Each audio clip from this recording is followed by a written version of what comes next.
this week, and then what are the changes that you implement? Yeah, first, just like to say, extending, thoughts and prayers to Mr. Mara, John Mara, and the whole Mara family, the Giants. It's a tough situation, praying for him and a speedy recovery. Mara family means a ton to the NFL, and definitely thinking about them during this tough time. But, yeah, the game on Sunday, I think, we did some things well. We did some things not as good, and that hurts against a good team. So I think ball security obviously is the main thing for me. I got to protect it and make sure we're finishing every drive with a kick. So I think that's a point of emphasis. I think there's also plenty of positives. I think there's some good things we were able to do, create plays and move the ball against a good defense. So we'll build on that and then correct the things we need to. When you looked at the two interceptions the next day, what stuck out to you? Like I said after the game, I think the first one was just a throw. I got to get it out there more and let him run into it. Second one, just a decision late in the game where trying to make something happen. You're not in that mode yet with 3 timeouts and a minute to go. I asked Shane about, I know it's early right now, but what is the level of sense of urgency going into this game against the Raiders and try to turn things around and get a win this week?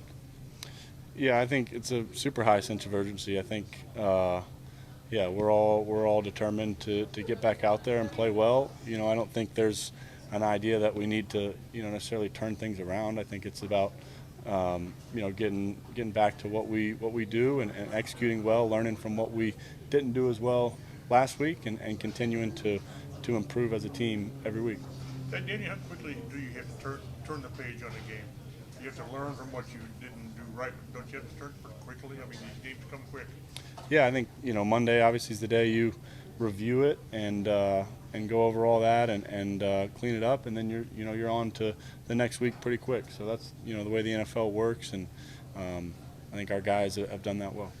Max Crosby gets all the attention for the Raiders defense, but what else sticks out about that unit to you? I think they flow quickly, attack the ball. They're downhill. It's an aggressive group. I think in pass coverage they're flying around and good defense. So we'll have to be ready for them. What sticks out about Max Crosby? I think just his motor, how hard he plays, play in and play out. I think when you think about all the best players at that position, I think that's the first thing you see is just how hard they play every single play, and he does it as well, if not better than anybody in the league. This is your first really bout of adversity with this team, I think. What do you see in this group that makes you feel like you'll be able to bounce back right away?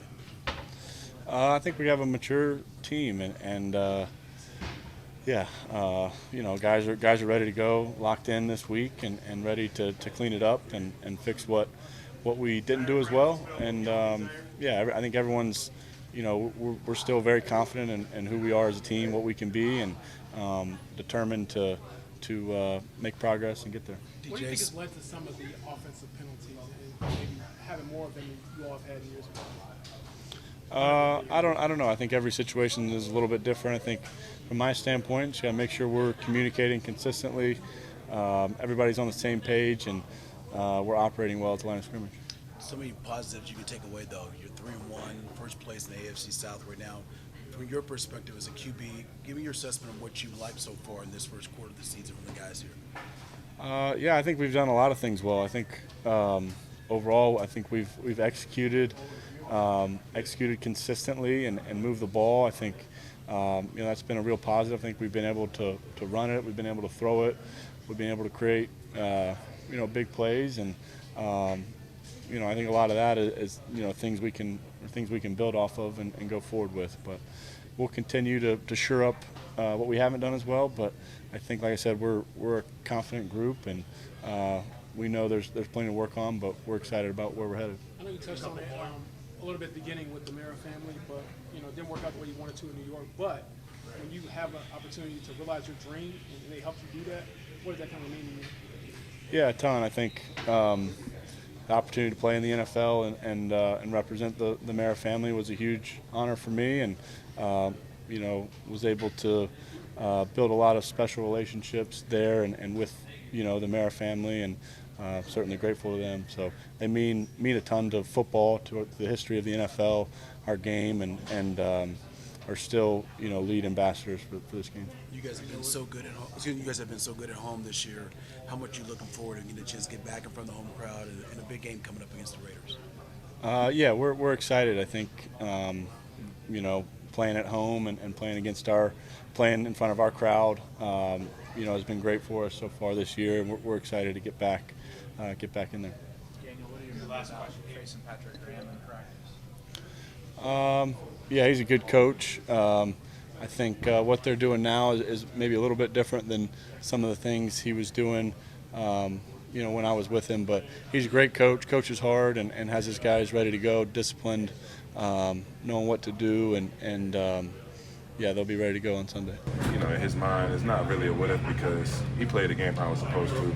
He worked as hard as he possibly could. He gave every single thing that he had to this game. I watched him limp around here with one foot and go take the ball away in 11 straight games, So I don't really know if he even lives in a what if world. Obviously, I would have loved if we could have been able to, continue to play together for a number of years. But, he's a person that never cheated the game, never cheated the grind, worked as hard as he could and gave everything he could. So, I think he took everything from the game that he could. I apologize you didn't ask this already, Z, but when you talk about him being from that small town and you see him now giving back to that same team and kind of coaching them up, what does that mean? And you kind of see him be Coach Shaq for a bit. Man, it's just the same.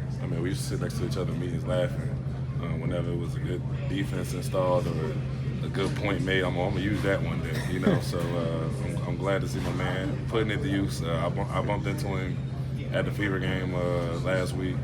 And I asked him if he was running our whole linebacker drills, so he was running through that a little bit too. So it was good to see him, man. I'm just happy for him, bro. I know he went through a lot of torment the last few years.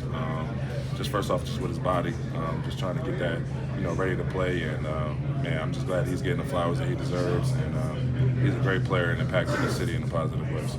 Did he ever share the secret of the punch out with you? He has actually. It's not really a secret. He just gets really, really mad at punching somebody. So, just don't piss him off. But people don't piss me off either. So. See, I think you told the story before, but the Saturday night before that Commanders game,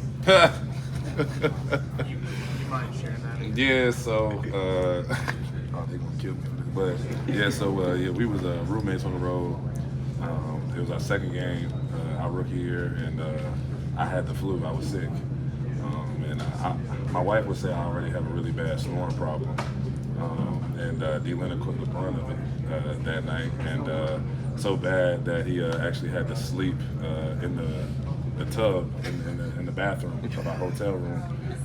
But then he woke up the next day, went 18 tackles, forced fumble, and set all kind of records, defensive player of the week. So I told him he need to sleep in that tub more often. So yeah, man. I got a ton of stories of just the different things that D-Lin had done. And he was so superstitious. He used to wear the same shirt for like 2 years. He used to wear the same shirt underneath his pads. And then one day before a game, he was like, "See, I can't find it. Like, I don't know where my shirt is." I said, "Bro, that T-shirt ain't make you all pro game. So you got to move on from that." He's just a crazy dude, man. I'm just glad, like I said, he's getting honored the flowers he deserves. We've had a lot of times, some tough times and some good times. I'm just glad he's going to get that celebration that he deserves. So. How have you seen Nick Cross grow and take advantage of his opportunities throughout his NFL career, but especially last year coming into this year with loose defense? Nick is a ascending player in this league. I think, last year he put his stamp on that position. It's just about who he could be. Physical player, could take the ball away, can make plays in the passing game, make plays in the run game.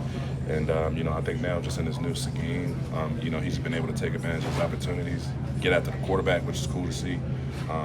But he's obviously a talented player.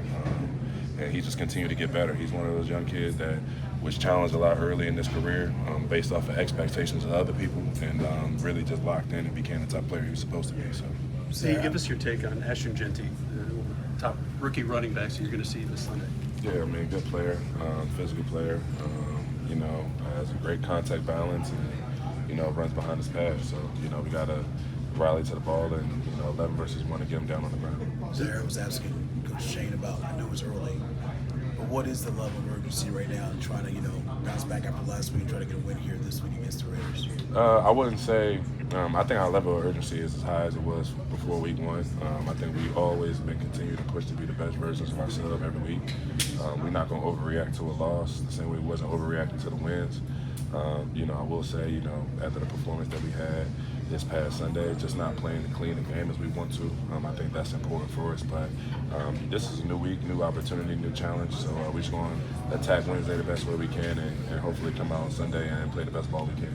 As an NFL player, how much can you build off of that coming up with this game with the Raiders? I think I could build a lot off of it, just in terms of get my feet set. So I feel like, this next game and carrying on, it'll be definitely a big step for me for sure. Give me your take on Geno Smith, or what kind of a QB is he, from your perspective? Yeah, I mean, he's someone who stays in the pocket, very good athlete, stays in the pocket, but then works to get out. So I feel like, as long as we're collapsing that pocket and making him escape, we'll have a lot of, chances to get a lot of sacks this game. Is Max Crosby a guy that you watch in particular? Or? Yeah, I feel like most DNs in this league watch Max for sure. What have you taken from him? What have you learned? I mean, really just his tenacity, but I've taken a couple moves from him for sure, and just really how he sees the game, and got to talk with him in the offseason, stuff like that. So, I mean, definitely carrying that into my game. What has stood out to you personally from what you're seeing from the guys around you defensively and what you guys have been able to do these past few weeks? In our room? Just the positive light, yeah. Oh, yeah, I mean, I feel like, dudes are around the ball. We're flocking to the ball. Dudes doing their job. I mean, in the back end, getting the quarterback to hitch and giving us time to get to the quarterback. So, I mean, with the linebackers giving us our checks and stuff like that. So, I mean, I feel like overall as a defense in that room, we're definitely playing, good ball. Maybe not to our potential at times, sometimes just because we hold ourselves to a high standard, but I feel good with everybody in the room. We're close-knit, and I feel like on the field we just groove together. How do you measure success as a defensive end? Like, we look at stats and whatever. What matters to you as a player? I feel like if I'm getting the quarterback off his spot in the pass, obviously getting sacks, QB hits and stuff like that, making some openings for my guys on the inside, and just playing stout in the run and not letting them have, not losing contain on my side, or, collectively as a D line, not letting them run all over us. So I feel like as a DN, there's a little bit of everything that gets tied in. You had Stafford last week, now you got Geno this week. How much are you looking forward to just, going up against a different quarterback, but a guy who's been around for some time? Yeah, no, definitely looking forward to that, especially after getting Stafford down. So I'm looking forward to, getting Geno too. And there's opportunities everywhere for us up front for sure. Take us through that. We saw what happened, but teammate make you put that on? Yeah, lost a bet, friendly bet, and here we are. So, not too bad. Just the media session, so it shouldn't be bad. You see him back there. If you want to flip the cameras back there and see him. Look up. Thank you. Should have been a dog. Quack. Tyler, as a player, whether it's college, high school, pros, how quickly do you have to turn the page on a game, good or bad?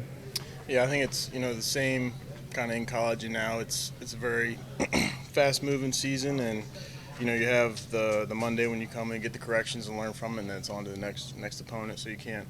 That's win or lose, right? You have a good week, you got to move on. You have a bad week, move on. So it's fast. When you look at this matchup against the Raiders, what stands out about them defensively as you guys get ready this Sunday? Yeah, I think obviously, they have good edge players, so that'll be a big, key going into it. And then they got some veteran guys, in the back end. So I think that it's a good team with a lot of experience. So it'll be a big challenge. 3-1. You know Brock Bowers at all? No, I haven't met him personally, but obviously great tight end. Watching film, what do you see, or what did you see in college or now in the NFL? Yeah, I think he's got, a lot of natural stuff, and I think he's one of those guys that plays the game the right way, right, and with great effort, so I think that's kind of what sticks out. 3-1 right now, first place in the division. What has stood out to you from what you like about this team, on the positive side that's made you guys, play so well so far this year? I think we're pretty close as a team, and as from the offensive side speaking, I think close to the offense, and then amount of weapons we have, I think, has helped us kind of being able to spread the ball around. And Daniel's been playing great, and the O-line's been playing good. So I think it's just been kind of a big picture thing. It's been really good. Yeah, I know you talk about leadership on this team. What has Michael Pittman Jr. meant to you and just this offense so far this year? Yeah, he's been awesome, obviously on the field, and then off the field coming in. He's still always going to make sure I know I'm the rookie, right? But he takes care of me and helps me out in a lot of different ways. So it's been awesome to get to know him, and he's been a big help kind of for me, getting settled in as a rookie. How great has it been for you to witness what he's been able to do on this field right now with these touchdowns, game after game? How great has that been? Yeah, I think he's just a real reliable guy, very consistent, and when he does get the ball in his hands, he's usually going to make one or two guys miss and can turn 5 yards into 15 really easily. So he's been awesome.